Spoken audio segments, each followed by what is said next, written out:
Okay, so let's have the current research and pedagogical applications. Let's have the continuation. Research on the link between physical activity and cognitive development shows that movement plays a critical role in improving brain function. Incorporating physical activity such as dance, exercise, or movement based tasks has been shown to improve focus, memory, and overall academic performance. Movement enhances motor skills while stimulating areas of the brain involved in attention, planning, and spatial awareness. This research supports the integration of physical activity into curricula, particularly for younger learners who benefit from hands-on kinesthetic learning experiences. Now let's have the pedagogical applications. Let's start with the developmentally appropriate practices or DAP.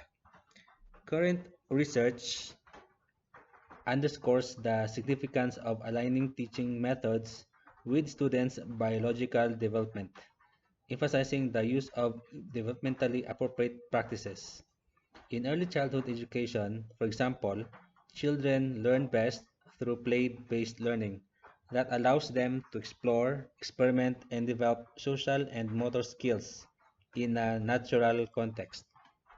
As children grow older, hands-on and inquiry-based learning becomes more appropriate, helping adolescents develop critical thinking and problem-solving skills. Implementing DAP ensures that educational activities are suited to the child's current developmental stage, both biologically and cognitively.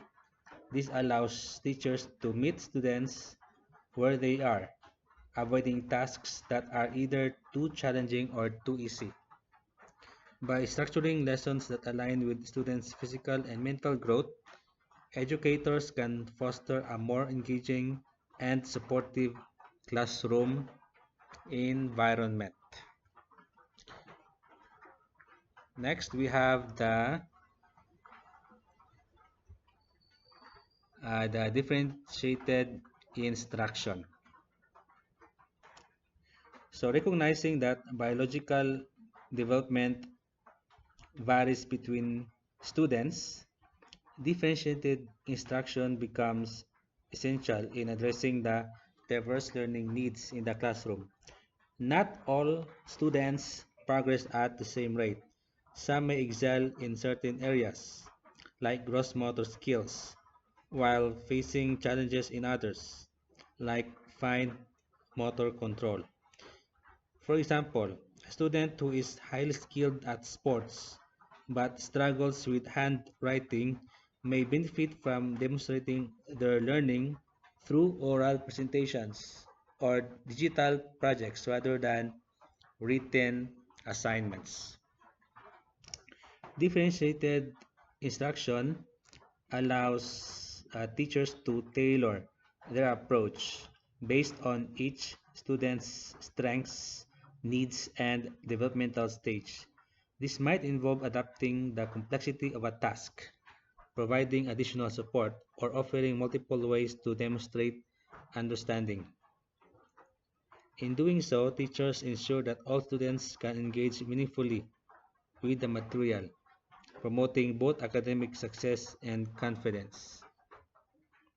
In summary, current research and pedagogical applications emphasize that learning environments must be dynamic and responsive to students' developmental needs. By incorporating physical activity, utilizing developmentally appropriate practices, and adapting differentiated instruction, teachers can create inclusive and effective learning experiences that support both cognitive and physical growth. Now, let us consider the HATS questions to uh, to get the learning objectives I have stated in the beginning. Now, the first question: how might varying prenatal conditions influence a student's learning capabilities? And what strategies could you apply to accommodate those students in your classroom? Okay, so this is the answer. Varying prenatal conditions such as poor nutrition, exposure to toxins, or lack of prenatal care can lead to developmental delays, affecting a student's cognitive and physical abilities. These factors can result in learning disabilities, attention issues, or slower motor skill development.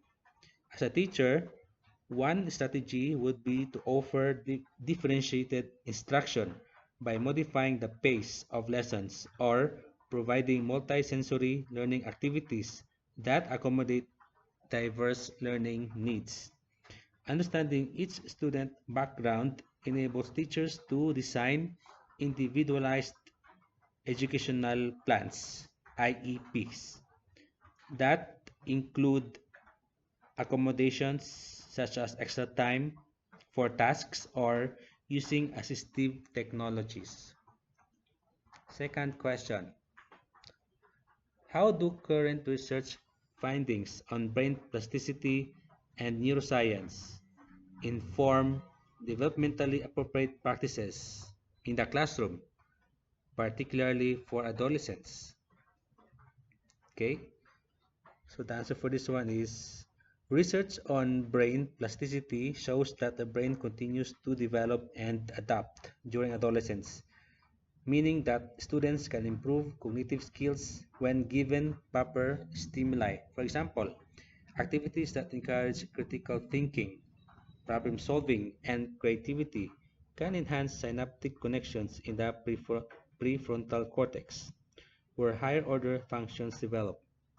Understanding this, teachers should incorporate inquiry-based learning, collaborative projects, and real-world problem-solving tasks that engage students' evolving cognitive abilities.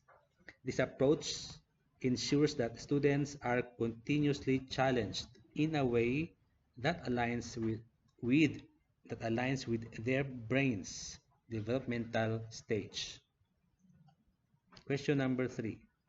Compare and contrast Arnold Chesel's developmental milestones theory with Bronfenbrenner's ecological systems theory.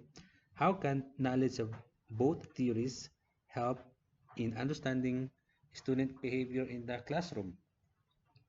Okay, the answer for this. Gisel's theory emphasizes biological maturation, suggesting that development unfolds in predictable stages based on genetics. This helps teachers assess whether a child's physical or cognitive growth is within typical ranges. On the other hand, Bronfenbrenner's ecological systems theory highlights environmental influences, okay? Recognizing that a child's development is shaped by interactions within various systems such as family, school, and community. Understanding both theories equips teachers to evaluate whether a student's behavior or performance stems from innate developmental delays, as per Giselle, or external factors like home environment, as per Bronfenbrenner. This dual understanding helps in creating interventions that address both biological and environmental needs. Fourth question: how can the knowledge of physical and motor development stages help you design classroom activities that foster both cognitive and motor skills for young learners? Provide examples. Okay, answer. Knowing that gross motor skills develop before fine motor skills allows teachers to design age-appropriate activities that support both types of development. For instance, in early childhood, activities like running, jumping, and climbing foster gross motor skills, while puzzles, coloring, or